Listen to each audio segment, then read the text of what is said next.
My Beyblade's bring all the boys to the yard, and they're like, they're better than yours. Damn right, they're better than yours. I can teach you how to play, but I'd have to charge.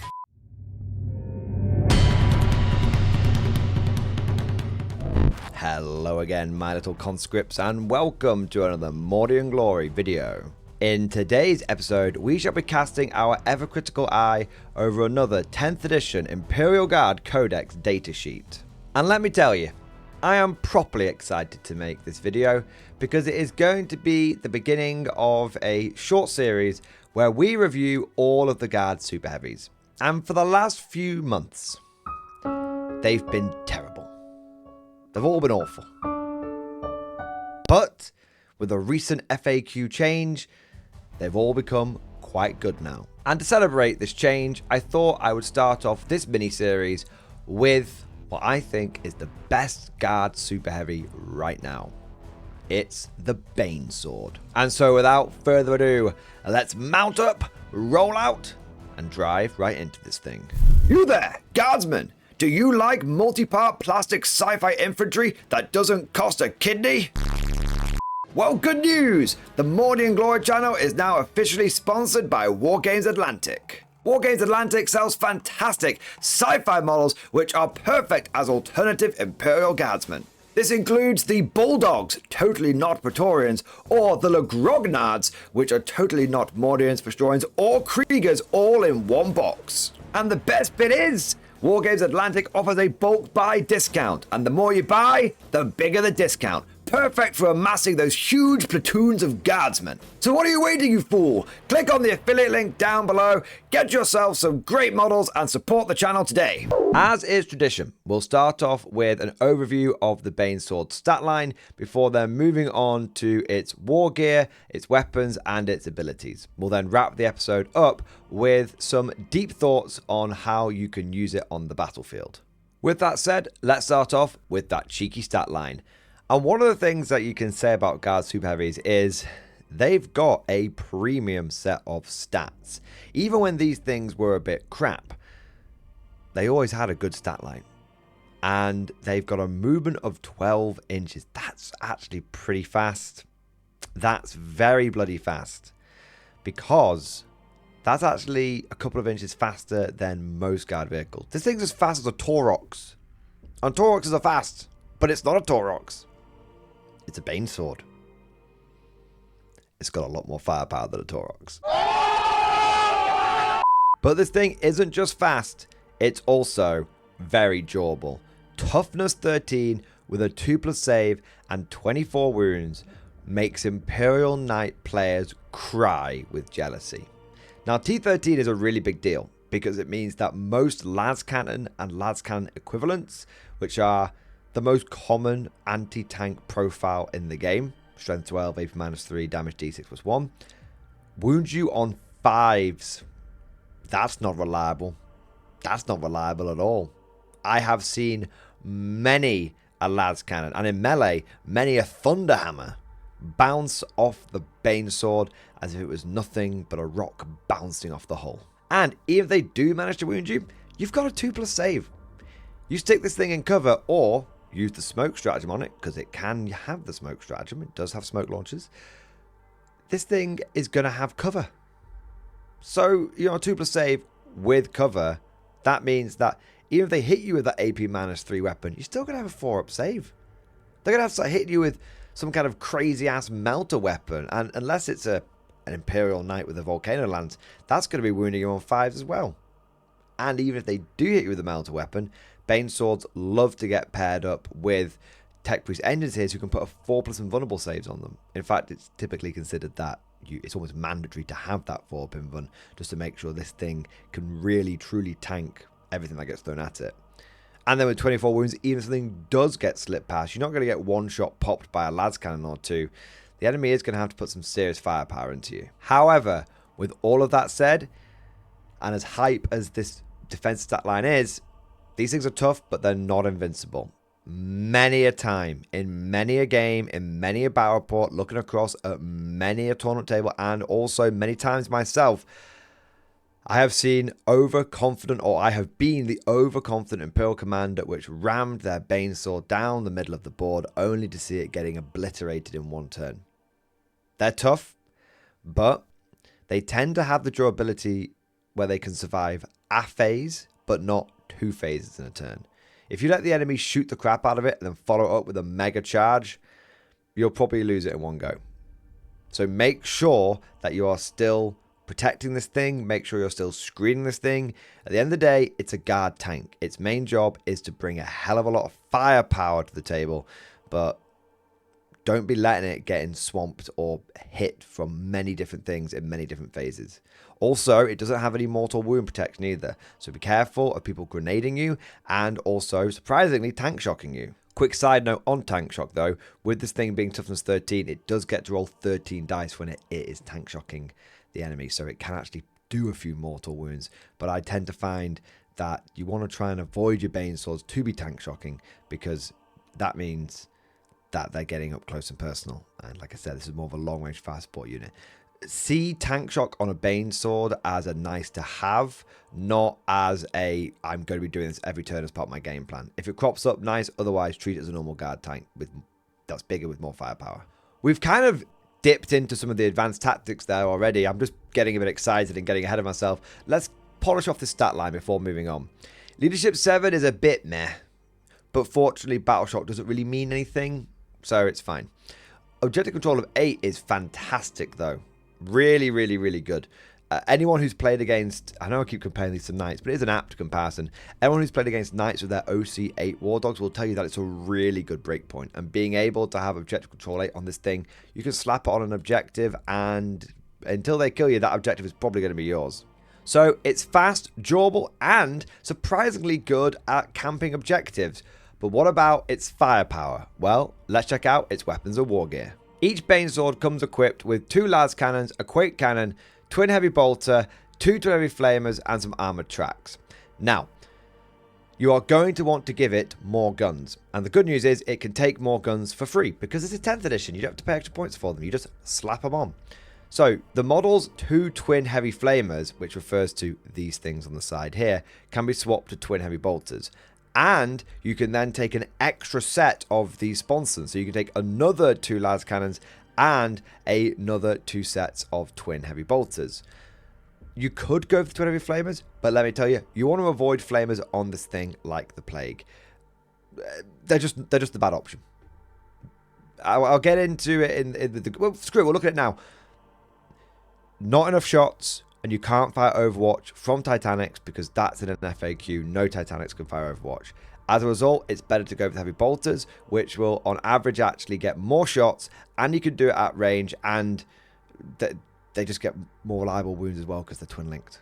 Twin heavy bolters all the way, and it makes it easier for firing the vehicle because you can just do all 5 sets of twin heavy bolters in one go. You don't have to do the flamers and then this random bolt on its own, because you can't swap this one out for a flamer. Now, if you're struggling to understand and visualize how these extra guns work, because if you look at this picture here, you can only see it's got like 2 of the guns on it. You've got some on the side there. Let me show you what a fully pimped out Banesword looks like. Here is one that I made earlier. So you can see we've got the Banesword here, and we've got the sponsons and the weapons it comes with, and then this is what it looks like when you've got those extra weapons that it talks about in the war gear options. You can see I've gone for twin heavy bolters on all of these, and we've got the las cannons on top, and we've got the twin heavy bolter in front. If you are a brand new player building your first Banesword and you're wondering how you should build it, where the weapons should go, in my opinion, this is the recommended and best looking way of laying them out. All the weapons nicely spaced apart, and you've got shitloads of heavy bolters. It just looks really cool and imposing. But yeah, that's the loadout you're aiming for. All right. Now, we touched upon the heavy bolters versus heavy flamers. We know we're going with the heavy bolters now, but let's actually get into the nitty gritty detail of what weapons this thing comes with and how much firepower it's bringing to the table. So we'll start off with the smaller guns and work our way up. We are going to have 5 of these twin heavy bolters. That means you're going to have 5 guns with sustained hits 1, twin linked, 36 inch range, 3 shots, ballistic skill 4+, strength 5, 8-1, damage 2. So that is 15 shots, because you get to basically times this number of attacks by 5. Now, 15 shots with sustained hits 1 means we're going to be having the potential to generate a lot of sustained hits. And with them being strength 5, 8 -1 damage 2, they are principally anti-infantry weapons. But with twin linked, that gives them 4 rerolls to wound. They can stack up a surprising amount of wounds on pretty much any target. But when you level them against infantry, they are going to shred. However, bear in mind the AP -1 is a bit pants. They're going to shred until you start coming across like power armor inside cover. And then they're going to feel a little wimpy. Fine, but they're going to be causing casualties via attrition. If you want to get to the proper firepower of this thing, you need to start looking at the las cannons. Now, you're going to have 4 of these. So you're going to have 4 shots at ballistic skill, 4+, strength 12, 8 -3, damage d6+1. Now, I mentioned earlier that these are the quintessential go-to anti-tank platform, and this is still very much the case on this thing. Las cannons are las cannons, whether you find them on your sentinels, whether you find them in your heavy weapon teams, or whether you find them on your Banesword. Las cannons are great, and generally I have a rule of the more las cannons you can cram into your list, the better. Finally, though, we have the unique gun. Because these las cannons, heavy bolters, can be found all over the place. But there's only one place you can get the Quake cannon, and that's on the Banesword. And this thing is an absolute beast. Possibly one of, if not the best main guns on all the guard super heavies. So you've got blast and ignores cover. So blast is going to give you +1 shot for every 5 models in the enemy unit. So even if you're shooting this thing at like 5 intercessors, you'll get +1 shot. Now in terms of number of shots, it's fine d6 + 6, which on average is 9.5 to 10 shots. With blast, you're pretty much guaranteed to get 10 shots when you're shooting any kind of infantry with it. Bear in mind, this thing is not really designed for killing infantry. It'll do it. It'll absolutely mash them. It'll mash anything from Terminators. It'll mash Custodies. If you can get it past the 4-pin vulnerable save, it will mash. It's going to mash. Because it's strength 16. It's going to wound any infantry in the game on 2s. It's going to wound any vehicle on the game on 3s. And if it's a light vehicle like a Taurox or a Venom, it'll wound them on 2s as well. It's AP -4 with ignores cover. This means unless the enemy has an invulnerable save, they don't have a save. Because it ignores cover. Because if they're on a 2-up in cover, they'd be on a 6-up save. But then you ignore the benefit of cover, so they have no save. The only other way they could try and stop you from just like flattening them outside of invulnerable save is if they've got Armor of Contempt. This thing is... Do you have an invuln? No? Bye-bye. 4 damage with each shot that you get past as well. Just flat 4. Oh, your 3-wound Terminator's got -1 damage on it. That's cute. Still dead every time I shoot you. So good. So good. Unless the enemy's got an invuln, and unless they've got a feel no pain, they're going to feel the pain. Now, up until recently, the Banesword was a okay unit, but not a great unit. It wasn't getting as glazed as it is now. That is because, until recently, these things couldn't receive orders. GW had this weird FAQ where they basically said Baneswords and other Titanics can't get orders. It sucked. It sucked major donkey balls. But they recently changed their FAQ. They recently changed the balanced data slate, and now the Banesword can receive orders. This is very, very, very important because it now means you can give this thing take aim. It might not seem like a big deal, but there is a universe of difference between this thing hitting on a 4+ and hitting on a 3+. On a 4+, it tickles the enemy. It does a bit. On a 3+, if you level every gun this thing has at an enemy unit, it'll be lucky if it's still standing. I mean, genuinely, it'll be lucky. They will have to roll well on those invulns if they've got them. And with this thing now going around, splashing units left, right, and center, its ability, arm obliteration, is just popping off all the time.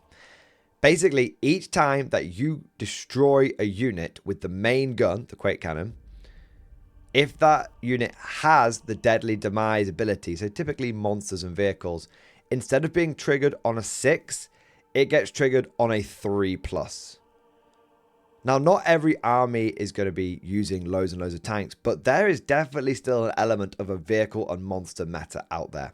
And there's also an element of people bunching their units up, forming these death balls. And we've all had it happen to us, and we've all had it happen to our opponents, and both times it has been a massive swing in the game when a death ball is marching across the board and one of those vehicles goes up. And the mortal wounds just start going everywhere. This thing is going to be doing a lot of mortal wounds to your opponent, unless they spread out. At which point, your opponent's army is not going to be force concentrating, and it's going to be getting a lot less efficient. It's not the best ability in the game, because it does rely upon the enemy having Deadly Demise, but it's a close second for guard super heavy abilities. One last thing to mention, it is important to note that the Banesword does degrade if it gets damaged. When it's down to its last 1 to 8 wounds, it gets half of its objective control, and it does get -1 to hit as well. This is another reason why it kind of sucked before, because it would get degraded and then it was hit on 5s and it was just rubbish. But now it can hit good when it's at full strength, and it can still just about hit something even when it's been damaged.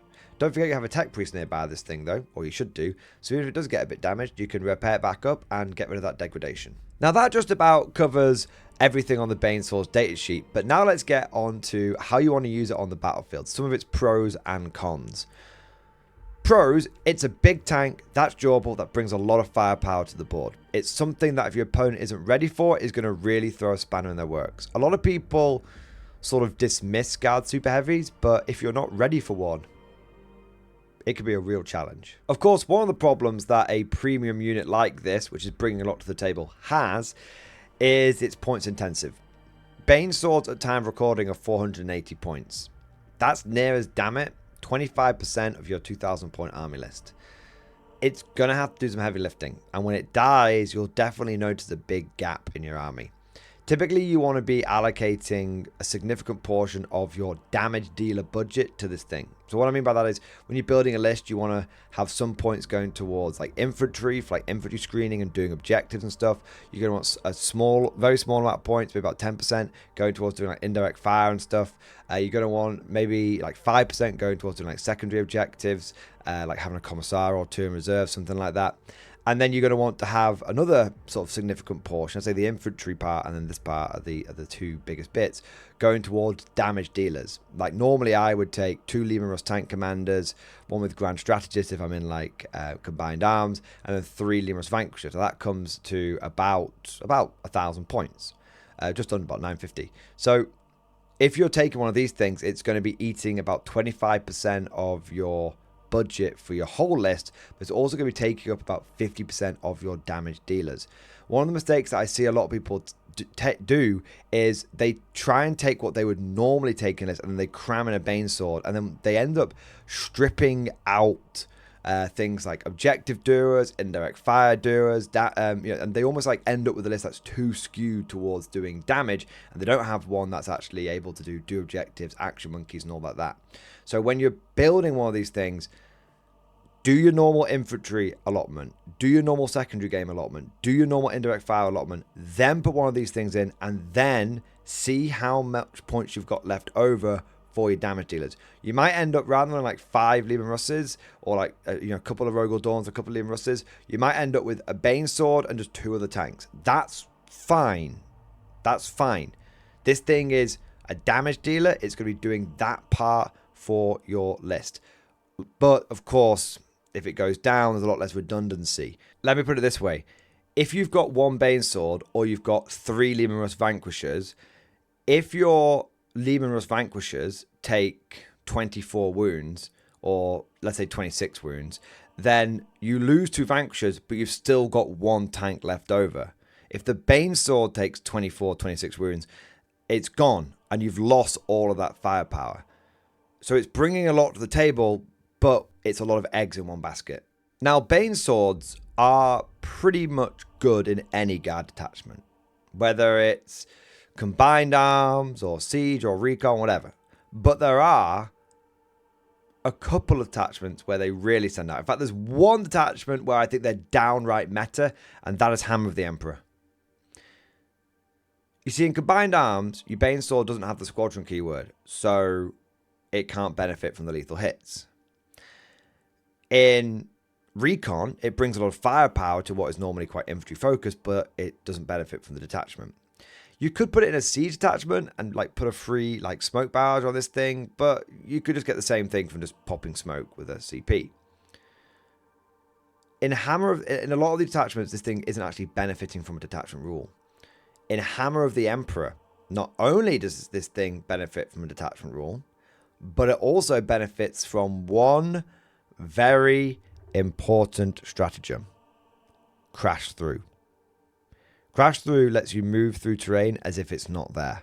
Just go in a straight line. Now, this is important for two reasons. Firstly, it takes advantage of the movement 12 on the Banesword because it's speedy. It's going to go 12 inches forward and it's going to mess people up. Secondly, it completely solves the final disadvantage, the final problem with Guard Super Heavies.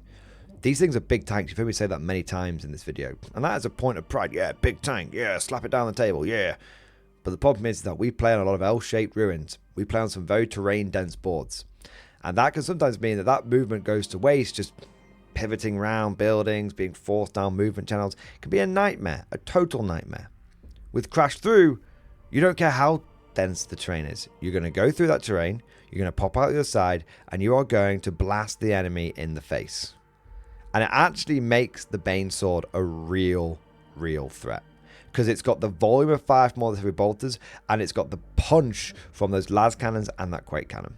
I don't mean to exaggerate, but I truly believe that there is a Banesword meta incoming. Banesword Hammer meta. If the enemy isn't ready for a Banesword coming at them 12 inches, going through those ruins that they thought they were safe in, and then just like unloading enough firepower to assault the gates of heaven, well, they're in for a nasty surprise. So in summary, the Banesword's got a great stat line. It's got a fantastic complement of weapons, and now that it can receive orders, it is more lethal than ever before. But on top of all of this, in comparison to when we had the Index, well, we've now got the Codex, and the Codex has got more detachments.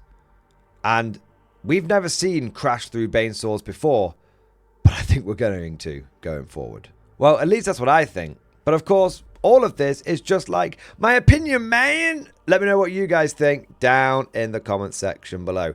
Are you hyped for the return of the Guard Super Heavies? And if so, are you like me and your team Banesword, or is there another one that you have got your eyes on? If you enjoyed today's video, don't forget to go ahead and smash that like button. It makes a huge difference with the YouTube algorithm. And of course, if you want to see the rest of the Super Heavies getting reviewed, then make sure you subscribe to never miss an episode. Would you like to know more? If so, then please consider becoming a channel member or patron. By supporting the channel, not only will you be doing your part, but you'll also be helping me create more content for your viewing pleasure and unlocking a whole host of perks. You get everything from a badge next to your name, custom emojis, but the big one is access to the Mordian Glory Discord server, an online community with almost 2,500 active members. It's always popping off in the MG Discord. We've got channels for army lists, hobbying, tactics, stories, and even a pretty spicy meme section as well. For all you greenhorns that wanted to see the Mordian glory hole, today is your lucky day.